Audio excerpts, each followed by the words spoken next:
السلام علیکم دوستو، آج میں آپ کے سامنے ایک عجیب و غریب مگر سبق آموز واقعہ سنانے جا رہا ہوں۔ یہ واقعہ سلطان صلاح الدین ایوبی رحمہ اللہ کے دور سے منسوب کیا جاتا ہے۔ دوستو، سلطان صلاح الدین ایوبی کون تھے؟ یہ وہ بہادر اور اللہ کے فرما رواں تھے جنہوں نے بیت المقدس کو صلیبیوں سے آزاد کروایا۔ وہ صرف میدان جنگ کے ہیرو نہیں تھے بلکہ دین کے عاشق، نماز کے پابند اور اللہ کے ذکر میں رونے والے بندے بھی تھے۔ کہانی کچھ یوں ہے کہ ایک دن سلطان صلاح الدین ایک بڑی مسجد کے قریب سے گزرے۔ انہوں نے دیکھا کہ مسجد ویران پڑی ہے، چراغ بجھے ہوئے ہیں اور کوئی بھی نماز پڑھنے کے لیے موجود نہیں۔ سلطان کو بڑا تعجب ہوا۔ انہوں نے ایک دیہاتی کو بلایا اور پوچھا، یہ مسجد کیوں خالی ہے؟ یہاں لوگ نماز کیوں نہیں پڑھتے؟ دیہاتی نے ہچکچاتے ہوئے جواب دیا، یا سلطان، اس مسجد میں ایک عجیب معاملہ ہے۔ جو بھی امام یہاں عشاء کی نماز پڑھاتا ہے تو نماز کے دوران چراغ اچانک بجھ جاتے ہیں اور امام صاحب بھی غائب ہو جاتے ہیں۔ اب اس خوف کی وجہ سے کوئی بھی امامت کرنے کے لیے تیار نہیں۔ لوگ ڈر کے مارے مسجد ہی چھوڑ گئے ہیں۔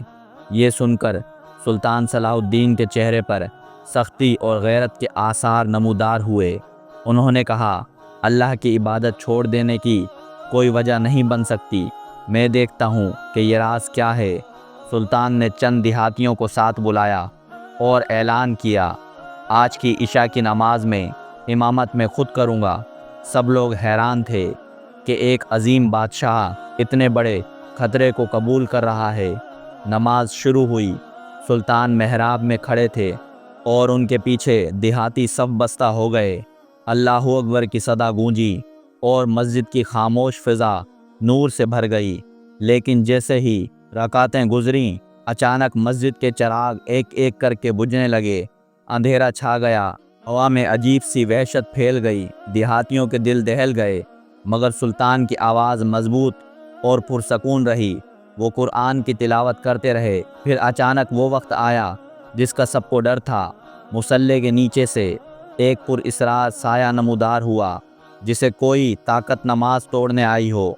نمازی خوف سے کانپ اٹھے، لیکن سلطان صلاح الدین ذرا نہ گھبرائے۔ انہوں نے اپنی آواز بلند کی اور سورہ فاتحہ کے بعد زور سے آیت الکرسی پڑھنے لگے۔ اندھیروں میں لرزتے ہوئے سائے نے ایک چیخ ماری اور ہوا میں تحلیل ہو گیا۔ مسجد دوبارہ روشن ہو گئی، چراغ اپنے آپ جل اٹھے۔ لوگ حیران زدہ تھے۔ نماز ختم ہوئی تو دیہاتیوں نے دیکھا کہ سب کچھ معمول پر ہے، کوئی امام غائب نہیں ہوا۔ سلطان نے لوگوں کی طرف دیکھا اور فرمایا، یاد رکھو، شیطان ہمیشہ چاہتا ہے کہ تم نماز اور مسجد سے بھاگو، لیکن جو اللہ پر بھروسہ کرے، قرآن کی تلاوت کرے، وہ کسی شیطانی قوت سے نہیں ڈرتا۔ اس رات کے بعد مسجد پھر آباد ہو گئی۔